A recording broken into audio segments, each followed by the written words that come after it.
ಈ ಪದಾರ್ಥಗಳನ್ನು ಹಾಕಿ ಮೊಟ್ಟೆ ಸಾರನ್ನು ತಯಾರಿಸಿದರೆ ಚಿಕನ್ ಸಾರಿನ ಟೇಸ್ಟ್ ಬರುತ್ತೆ. ಮೊದಲಿಗೆ ಪದಾರ್ಥಗಳನ್ನು ನೋಡೋಣ.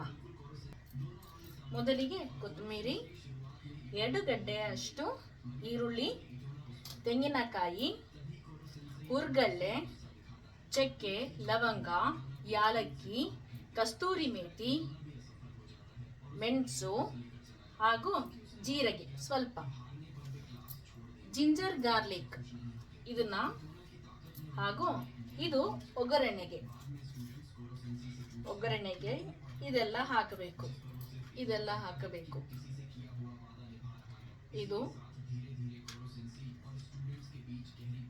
ಇದು ಹಾಗೂ ಇದನ್ನ ಒಗ್ಗರಣೆಗೆ ಹಾಕಬೇಕು. ಈ ಎಲ್ಲ ಪದಾರ್ಥಗಳನ್ನು ಇವಾಗ ಮಿಕ್ಸಿ ಜಾರಿಗೆ ಹಾಕೋಬೇಕು. ಹಾಗೇನೆ ಸ್ವಲ್ಪ ಪುದೀನ ಮತ್ತು 1 ಟೊಮ್ಯಾಟೊ. ಬನ್ನಿ ಎಲ್ಲ ಜಾರಿನಲ್ಲಿ ಹಾಕೊಳ್ಳೋಣ.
ಇದೇ ಜಾರಿಗೆ ಸ್ವಲ್ಪ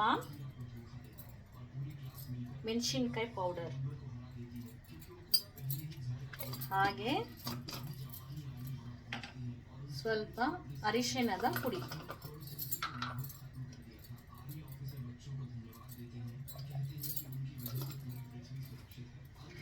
ಧನಿಯಾನ ಹುರಿದು ಇದರೊಳಗಡೆ ಹಾಕೊಳ್ಬೇಕು. ಇದು ಹಾಕಿದ್ದೀನಿ ನಾನು ನೋಡಿ. ಈಗ ಮಿಕ್ಸಿ ಆಗಿದೆ. ಬನ್ನಿ ಇವಾಗ ಒಗ್ಗರಣೆಗೆ ಹಾಕೋ ವಿಧಾನ ನೋಡೋಣ. ಇದರಲ್ಲಿ 2 ಚಮಚ ಆಗುವಷ್ಟು ಎಣ್ಣೆ ಹಾಕಿದ್ದೀವಿ. ಎಣ್ಣೆ ಕಾದ ಮೇಲೆ ಇವಾಗ ಇದನ್ನು ಹಾಕಬೇಕು.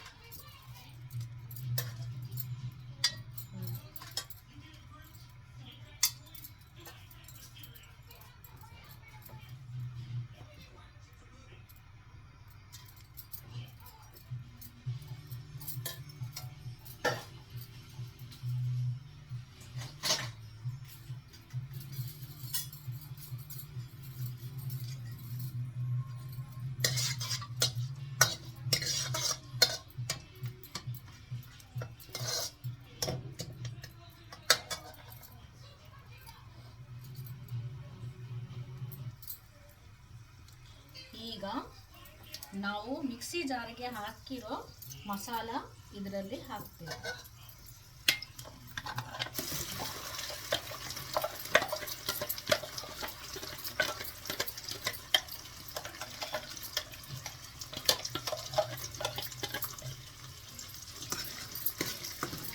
ಹಾಕಿ ಇದನ್ನು ಚೆನ್ನಾಗಿ ಫ್ರೈ ಮಾಡಬೇಕು. ಇದನ್ನು ಹಸಿ ವಾಸನೆ ಹೋಗೋ ತನಕ ಹುರಿಯಬೇಕು. ಎಣ್ಣೆ ಈಗ ಮಸಾಲೆಯಿಂದ ಸಪ್ರೇಟ್ ಆಗೋ ತನಕ ಹುರಿಬೇಕು. ಹೀಗೆ ಹುರಿದರೆ ನಮಗೆ ಘಮ ಘಮ ಅನ್ನೋ ಒಂದು ಪರಿಮಳ ಬರುತ್ತೆ.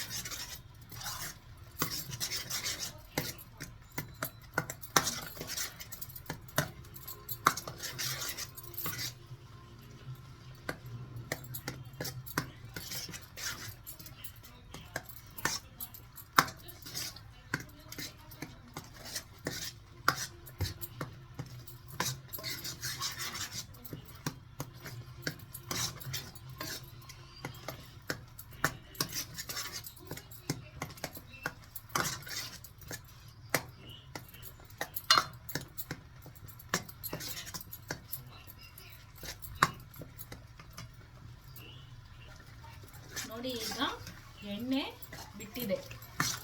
ಹೀಗೆ ಎಣ್ಣೆ ಬಿಡಬೇಕು ಮಸಾಲೆಯಿಂದ. ಆಗ ನಮಗೆ ಅನಿಸುತ್ತೆ ಮಸಾಲ ಚೆನ್ನಾಗಿ ಬೆಂದಿದೆ, ಅದರ ಘಮ ಬರ್ತಾ ಇದೆ.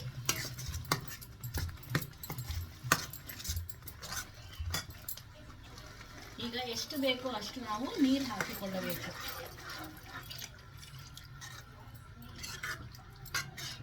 ನೀರು ಹಾಕಿ ಕಲಸಿ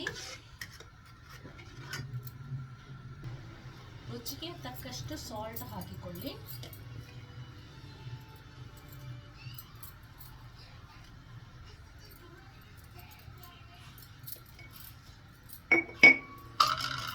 ಇದು ಒಂದು ಕುದಿ ಬಂದ ಮೇಲೆ ಮೊಟ್ಟೆಯನ್ನು ಒಡೆದು ಹಾಕ್ಕೊಳ್ಬೇಕು. ನಾನು ನಿಮಗೆ ತೋರಿಸ್ತೇನೆ.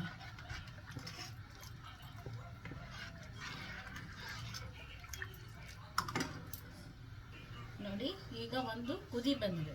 ಕುದಿ ಬಂದ ಮೇಲೆ ಸಿಮ್ಮಲ್ಲಿ ಇಡಬೇಕು. ಸಿಮ್ಮಲ್ಲಿ ಇಟ್ಟು ನೀವು ಮೊಟ್ಟೆನ ಬಿಡಬೇಕಾಗತ್ತೆ.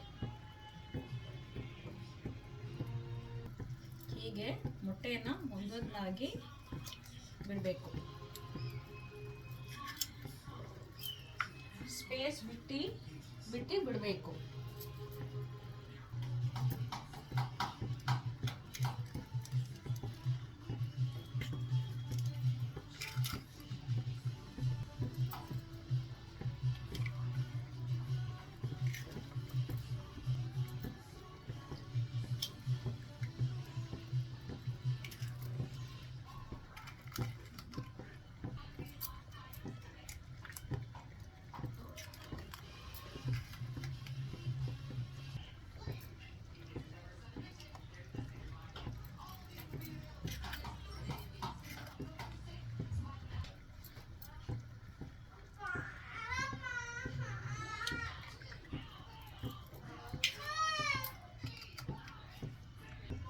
ಇದನ್ನು ಸಿಮ್ಮಲ್ಲಿ ಇಟ್ಟು ಬೇಯಿಸಬೇಕು ಮೊಟ್ಟೆನ.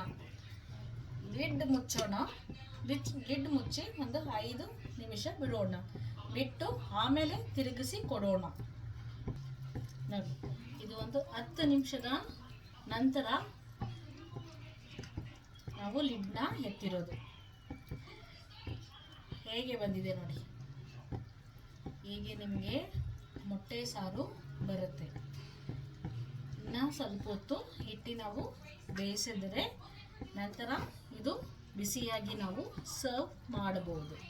ಇದು ಅನ್ನದ ಜೊತೆ, ಹಿಟ್ಟಿನ ಜೊತೆ, ಚಪಾತಿ ಜೊತೆಲಿ ತಿನ್ನಬಹುದು.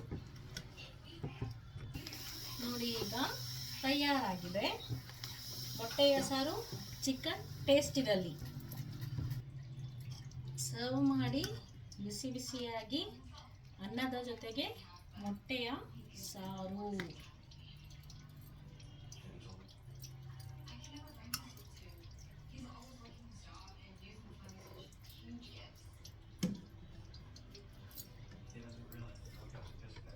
ನೋಡಿ ಹೇಗಿದೆ ಮೊಟ್ಟೆಯ ಸಾರು. ಟೇಸ್ಟ್ ಮಾಡಿ ನೋಡಿ, ಕಮೆಂಟ್ ಹಾಕಿ.